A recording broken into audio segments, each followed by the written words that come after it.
This is the most expensive breakfast in London. It's a breakfast sandwich that comes in at over $370. By the end of this video, I'll let you know why and if it's worth it. Today I'm on a mission to explore the world of British breakfast, trying out 3 different plates with 3 different price tags. This is the start of an epic day. And by the end of this video, you'll witness the most luxurious breakfast money can buy, at least here in London. For most of the people, it seems expensive, but for some of the people, it's day-to-day life. That's the day-to-day life I aspire to. But first, something much more affordable. In fact, this breakfast costs only a few dollars. This is my first day in London. This is going to be my first meal in London. Welcome.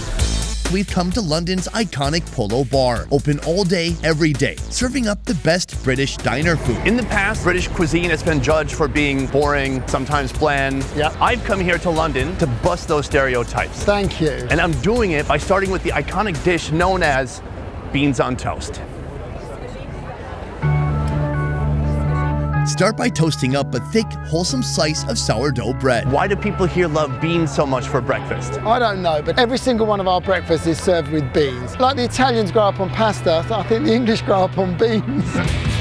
Once the bread has become toast, apply a layer of butter. There's a little bit of synergy with the American diners because obviously breakfast is big. Another thing that we do a lot of are the American style pancakes. You stole our beans, we stole your pancakes. I'm sorry, we do not eat beans. No, but breakfast beans. No. Finally, dump on a generous portion of beans. We don't do anything with them, they're just as they come. In the can? Yeah. Heinz. Of course. Do they make the best beans? Yeah, definitely. In 1901, the owner of the Heinz Food Company, Henry Heinz, introduced his canned beans to the UK. Advertised as a convenient, affordable, and energy-packed meal, it became an instant hit. Now it's a breakfast staple. So, beans on toast at an affordable $3.14 a plate. Let's give it a shot. Look at those steaming beans. They are some steaming beans. In just a moment, we're going to indulge on this indulgence. But first, I want to talk about you. Tom, you are a taxi driver here in London. Yeah, that's my profession. Gold standard, finest taxi driver in the world. Meet Tom. He's taken a break from his usual work as a London cabbie / YouTuber to guide me through the ins and outs of British breakfast. I'm told that around the world, this is one of the hardest places to become a taxi driver. Yeah, it's a real old tradition that dates back to like the 1800s. Here, becoming a taxi driver is intense. It requires memorizing the entire city map and passing a series of tests over a 2 to 4 year period. Has anybody ever asked you where they could get a good beans on toast? You. This is our comfort food. Should we give it a shot? Oh, we're missing something. But before we find out what we're missing, a quick word from our sponsor, BetterHelp. People tell themselves time and time again, I don't need therapy. Therapy is not for someone like me. And I used to think the same. And here's the thing, therapy helped me a lot. That's why I appreciate partnering with helpful brands like the sponsor of today's video, BetterHelp. BetterHelp connects you with a network of licensed professional therapists, each with their own expertise, all geared towards helping you on your mental health journey. Whether it's stress, anxiety, depression, or just needing someone to talk to, BetterHelp has your back. Getting started is a piece of cake. Just give them a few details about your needs and preferences, and they'll match you with a licensed therapist, often within 48 hours. And here's the thing about their therapists. Every single one is licensed, has a master's or doctorate degree, and has spent over 3 years and 1,000 hours helping folks like you. And here's the cherry on top. Visit betterhelp.com/besteverfood or choose Best Ever Food Review Show during sign up for a sweet discount on your first month of therapy. Plus, if you want to switch your therapist for any reason, BetterHelp has your back. So what are you waiting for? Head on over to betterhelp.com/besteverfood and start your journey today. Now, back to the show. This is Britain in a bottle. This was made for beans on toast. Oh, Worcestershire sauce. Try it without, and then I'd encourage you to just dab a little bit of that on. What I like too is you're not eating even some crazy British version of beans. It's Heinz. That's an American company. Cheers. Cheers.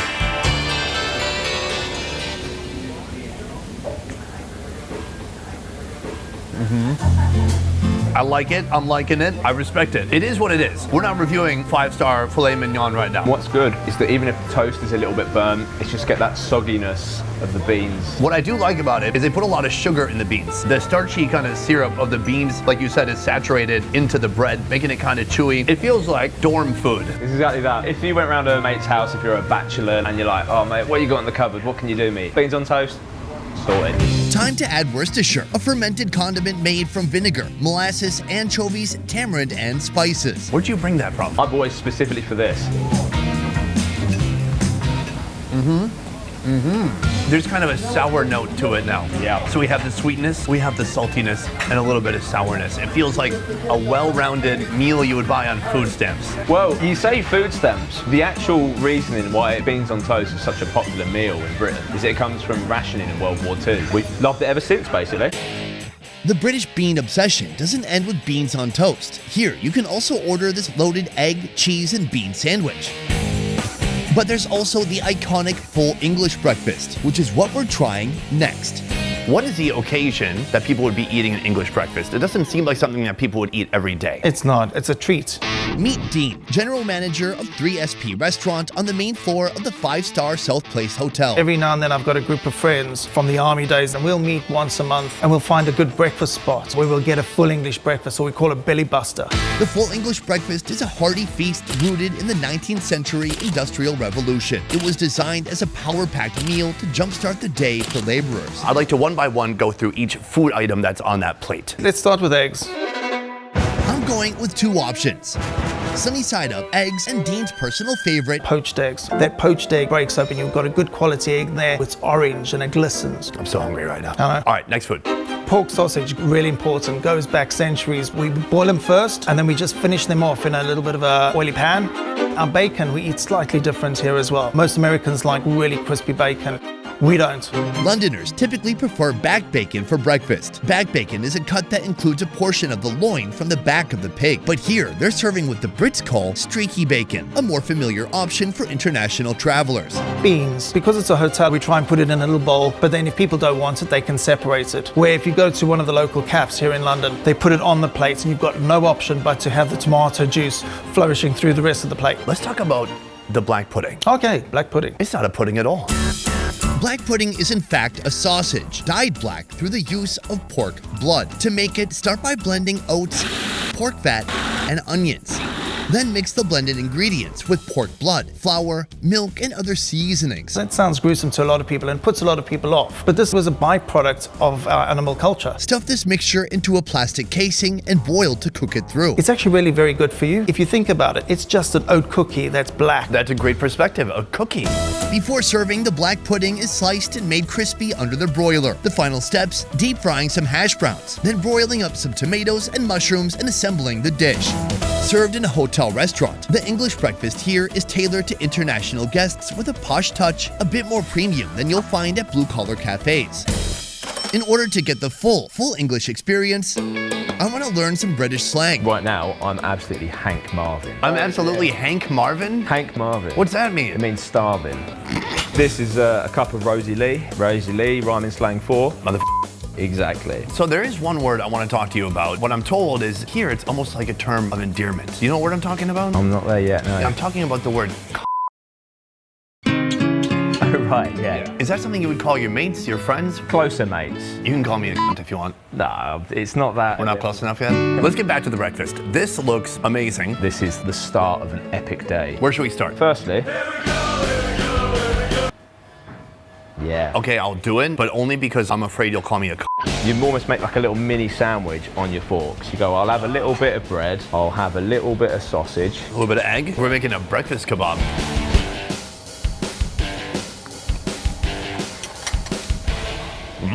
That's tasty. That first bite is incredible. I'm coming around on the bean, but I can see why you'd want to mix everything together. You're getting a little bit of that crunchy bread or toast, which is kind of absorbing some of these flavors too. Yeah. The sausage is nice, heavy, and greasy. If you're having a big day out in London, you would get one of these down you in the morning and it would sustain you for like most of the day. These look beautiful. I love a good poached egg. Oh, I mean, look at that dark orange hue just leaking out onto the toast. Toss some beans and ketchup on there. Cut a little bit of mushroom off and chuck that on as well. The yolk inside that poached egg is amazing. It's so satisfying, especially if you had a hangover. What's so cool about it as well is the cultural identity of eating a fry-up full English in this way. We'd be conversing about the night before. Oh man, you went in that club. Ah, that's where you got that. The last thing I want to try right here, the black pudding. When I was speaking to Dean earlier, he said this is like eating an oatmeal cookie. Oatmeal cookie?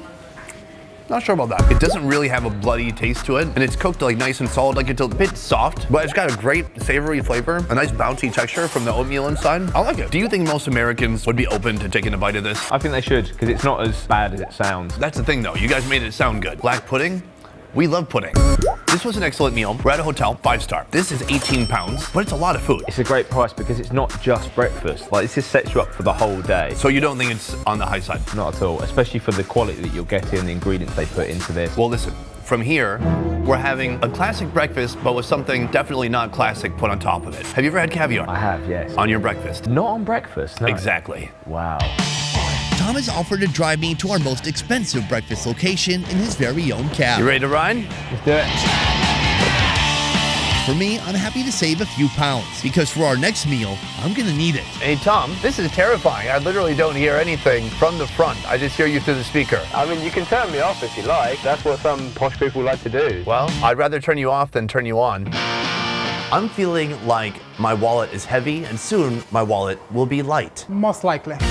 We've arrived at the Caviar Bar, a restaurant completely obsessed with caviar. From sandwiches to cocktails, they put this luxurious ingredient on everything. We believe caviar should be part of breakfast, lunch, and dinner. Snacks. There is always the right time for the caviar. You have a few different levels of caviar here. For the most expensive one that you're selling here, 250 grams of Royal Beluga caviar. Just this. Correct. This small tin is priced at an outrageous $1,600. And here's why. Caviar comes from sturgeon, and this particular species requires the fish 20 years to mature and produce eggs. Not only that, but unlike chickens, each fish can only provide eggs once for a single harvest. For most of the people, it seems expensive, but for some of the people, it's day-to-day life. That's the day-to-day life I aspire to. You will get there one day, I'm sure. Thank you. Our final luxurious breakfast includes 2 courses, building up to an extravagant sandwich featuring the Royal Beluga caviar. But before that, Eggs Benedict, crowned with eggs from a fish. Start with English muffins. Oh wait, we're in England. I think they just call them muffins. Give those muffins a slice and lightly toast in brown butter. Would the boss notice if a couple tins went missing? We do daily stock take just to make sure no one touched our fridge. I don't see any padlock on the door though. I guess that wouldn't be very elegant. Oh, there literally is a lock on the door. Next, poach plump chicken eggs in simmering water. That is our entry-level dish. How much will that cost? That will set you down £79.50. It's not that bad. It's over $100, I think. Just breakfast. Now, the most crucial component of Eggs Benedict, the hollandaise sauce. In a pot, whisk together egg yolks, salt, pepper, and clarified brown butter. The final step, plating. We are going to use a couple of baby spinach for a bit of texture, which we are going to drizzle with olive oil. Now we are going to add our poached egg on top of the muffin, and we are going to add our hollandaise sauce. We are going to finish the dish with our own Osietra caviar. I'm very intrigued to see how this will actually match with these breakfast dishes, or if that flavor of the caviar will be completely lost and destroyed. Perfect, challenge accepted. Those are some interesting looking beans.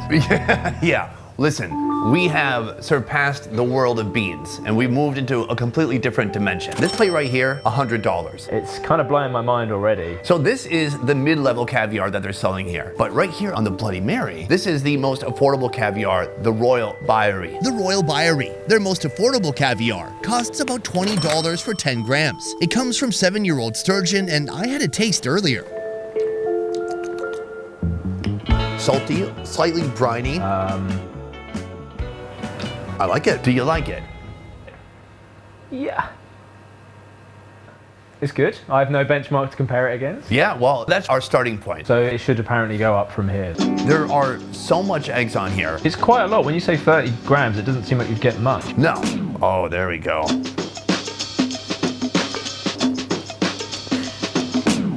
The hollandaise is so rich and buttery. Oh my God. I'm getting just a touch of brininess from the caviar, but a little bit it's getting lost in the sauce. It is quite an adequate replacement for that ham. It fits really well with all the other flavors. It doesn't like cut above it. I thought that was delicious. Something new. It's not a very bold flavor, but it's a nice, gentle, well-balanced bite. I'm worried this is going to grow on me. It's dangerous. Everyday breakfast is no longer going to be the same. I mean, this is like what the Prince of Saudi Arabia eats for breakfast every day. Why would you not? Yeah, he can't be eating cornflakes. Have to pour his own milk? Oh. I'm sold. How many jars of caviar are you buying then? I took a loan out just for this scene, actually. Tom's Royal British manner masks it well, but I can tell he's not impressed. So, for our final round, I'm going for broke. And I mean that quite literally. I'm pretty sure this will be the most expensive sandwich I've ever had. Most certainly for me. I think even if we move to the decimal point one place. First of all, we take our butter croissant, we cut that in half. We are going to add our creme fraiche with shallots and black pepper. We're going to add some spinach, dress the spinach with a drizzle of olive oil. Then we are going to use our lightly smoked salmon, and we are going to get generous. To ensure a nice uniform flavor, we are going to spread the 50 grams of beluga caviar all across the croissant. So just for the caviar alone right here, for the 50 grams, it is 260 pounds. In dollars, I don't know. Let's put it on screen. Boom. So, pretty expensive. There's a lot going on here, and I'm just really curious to know how this interacts with the other flavors that are going on here, like the salmon. I'm gonna put the lid on top, I'm gonna push it down a bit, and I'm gonna treat it like this is just another Tuesday. This is the rich life, Tom. This is awesome. But it might suck. Let's eat it to find out.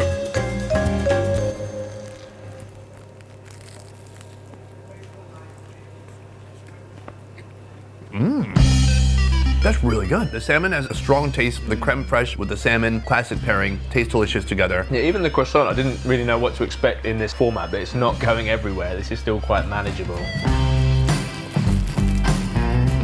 Oh, this is crazy. This is way better than Tesco sandwiches. I think the other thing that's also throwing me as well is it's presumably the quality of the salmon. All the ingredients are delicious. I would say the caviar isn't super present. You know, it doesn't offer a strong, potent flavor, but it's just like a gentle saltiness, a smoothness. It's oily. The whole sandwich itself is very rich. Yeah, there's that lingering kind of like saltiness and strong flavors in the mouth. I'm grateful that I tried it, you know? Yeah, this is a real once-in-a-lifetime experience, man. I really thought all the flavors came together very well. They've filled a flippin' breakfast sandwich with caviar, and the results, I like it. Yeah, I don't know how many people can attest they've had caviar for breakfast. Now that we've been to 3 breakfast locations, the next thing to do is to decide which one was the most profound for our pound. Oh, that's a good one. Today we had breakfast at 3 different locations. Our first breakfast, beans and toast, cost this much money. Our second breakfast, the full English breakfast, cost this much money. And at our third location we had 2 different things. Eggs Benedict, which cost this much, and a nice salmon sandwich, which cost this much, altogether costing this much. My question to you is, which location, which breakfast gave you the most bang for your buck? Let's hear it. It's got to be beans on toast. I'm a simple guy, working class. That takes me right back to my roots, having beans on toast with my dad on a Saturday morning. Yeah, sorry son, I'm a real cheap date. You don't have to be sorry about anything. I love your point of view. Culturally, I appreciated the beans on toast, but if I had to choose one that gave me the most bang for my buck, it was one particular food, that is the Eggs Benedict with caviar on top. It's not cheap, but it's within the range of something that's realistic for someone to try once in their lifetime. It was a unique and delicious experience. So for me, that specific dish gave me the most bang for my buck. We're running out of bean questions. Don't ask me anything too difficult because I don't know either. Please don't open the expensive one. Don't worry. I can't afford it. What I really like about the English muffin is that when I'm here in England, I just have to call it a muffin. You don't call it an English muffin, do you? No, that would be a bit strange, because then if I went to the States, I'd have to call it an English muffin. In my country, when we're talking about pounds, we're talking about how much weight I gained the day before. What is the most challenging part of being a taxi driver in London? So I've tried the caviar. And then I tried it again. How you doing over there? I'm a bit jealous. Sorry. This, oh yeah, sorry, counting. 1, 3, 2. Will you eat baked beans every day of your life? Absolutely not. You're Italian, yes? Yes. You eat beans for breakfast? No. Good man. Boom, guys, that is the end of this video. I want to say a huge thank you to Tom. Tom, shake my hand. Thank you very much for joining me today. Thank you, Sonny. It's been a pleasure. You can find Tom on YouTube. Tom the Taxi Driver is the handle. Follow him and his adventures as a professional cabbie. And then we're gonna do the piece at the end. I don't know if you've ever seen that. This is actually swearing in the UK. Is it really? Yep. Anyways, guys, that is it for this one. Thank you so much for watching. I will see you next time. Peace. Let's get your cab Awesome. and let's get out of here.